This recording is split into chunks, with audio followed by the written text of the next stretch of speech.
तो मैं class 7 geography को हिंदी में कहते हैं हमारा पर्यावरण। चैप्टर वन का नाम है पर्यावरण। इस पाठ में जितने भी क्वेश्चन होगा सभी को एक ही करके सोल्व करेंगे, ठीक है। तो चलिए यहाँ पर पहला प्रश्न हमारा दिया गया है कि निम्नलिखित प्रश्नों के उत्तर दीजिए। परितंत्र क्या है? तो उत्तर में लिखना है कि परितंत्र वह तंत्र, परितंत्र क्या है? वह तंत्र जिसमें सभी जीवधारी आपस में मिलकर रहते हैं, जीवधारी आपस में मिलकर रहते हैं तथा अपना आवास, भोजन आदि बांटते हैं, ठीक है। अब दो में दिया गया कि प्राकृतिक पर्यावरण से आप क्या समझते हैं? प्राकृतिक पर्यावरण से तो देखिए उत्तर में लिखना है वे सभी वस्तुएं जो हमारे आसपास प्राकृतिक रूप से उपलब्ध है। प्राकृतिक रूप से क्या है? उपलब्ध है। सम्मिलित रूप से प्राकृतिक पर्यावरण का निर्माण करता है, प्राकृतिक पर्यावरण का निर्माण। अब प्रश्न 3 में दिया है कि पर्यावरण के प्रमुख घटक कौन कौन है? पर्यावरण के प्रमुख घटक, तो उत्तर में आपको लिखना है कि पर्यावरण के प्रमुख घटक इस प्रकार हैं। पहला आपको लिख देना है कि प्राकृतिक घटक, दूसरा मानव घटक, तीसरा मानव की परस्पर क्रियाएं एवं उनकी गतिविधियां। अब प्रश्न 4 में दिया है कि मानव निर्मित पर्यावरण के 3 उदाहरण दीजिए। मानव निर्मित पर्यावरण के, तो यहाँ पर आप लिख सकते हैं सड़क हो गया, पुल हो गया, पार्क हो गया, घर, याद ये मानव निर्मित पर्यावरण के उदाहरण है, ठीक है। अब प्रश्न 5 में दिया गया है कि स्थल मंडल क्या है? प्रश्न 5 में क्या है? स्थल मंडल क्या है?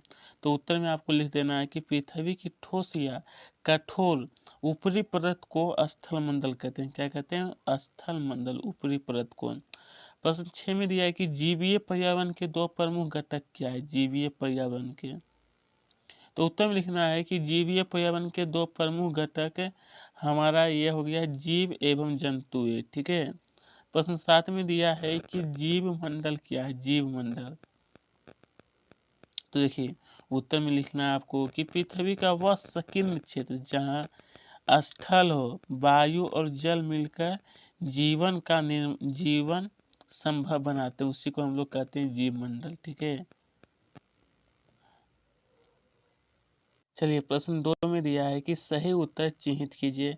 इनमें से कौन सा प्राकृतिक परितंत्र नहीं? प्राकृतिक परितंत्र नहीं, तो इसमें देखिए आपको टिक लगा देना है ताल में। अभी इनमें से कौन सा मानव पर्यावरण का घटक नहीं? मानव पर्यावरण का घटक, तो ये हो जाएगा हमारा स्थल, ठीक है, मानव का नहीं है। अभी इनमें से कौन सा मानव निर्मित पर्यावरण है? मानव निर्मित पर्यावरण, तो ये हो जाएगा हमारा सड़क। अभी इनमें से कौन सा पर्यावरण के लिए खतरा है? तो ये हो जाएगा हमारा जनसंख्या, ठीक है।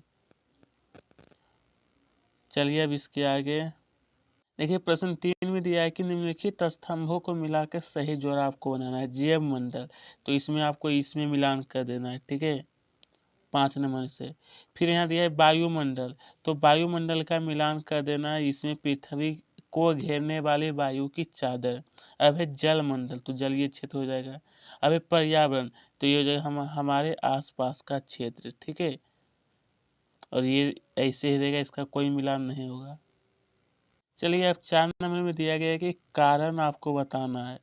को में दिया कि मानव अपने पर्यावरण में परिवर्तन करता है, मानव अपने पर्यावरण में, तो उत्तर लिखना है कि 1 नंबर देगा कि उदाहरण के लिए वह भूमि प्राप्त करने के लिए जंगल को काट रहे हैं और वहाँ पर घर एवं बस्तियाँ बसा रहे हैं। फिर दूसरा आपको लिखना है कि वह बिजली उत्पादन हेतु बांध बनाते हैं, ठीक है। अब दिया है कि पौधे एवं जीव जंतु एक दूसरे पर आश्रित हैं। पौधे एवं जीव जंतु जो है, तो देखिए उत्तर में लिखना है नंबर 1 में कि पेड़ जानवरों को सांस लेने के लिए ऑक्सीजन प्रदान करता है। फिर दूसरा लिखना है कि यह पर्यावरण को स्वच्छ रखते हैं तथा जानवर को जीवन प्रदान करते हैं। क्या कहते हैं? जानवर को जीवन। फिर आपको तीसरा लिख देना है कि मरे हुए सड़े गले जानवर पेड़ों को विकास के लिए आवश्यक पोषक तत्व प्रदान करते हैं। तो दोस्तों यहीं पर इसका क्वेश्चन आंसर समाप्त होता है। अगर आपको अच्छी लगी चैनल को सब्सक्राइब करें।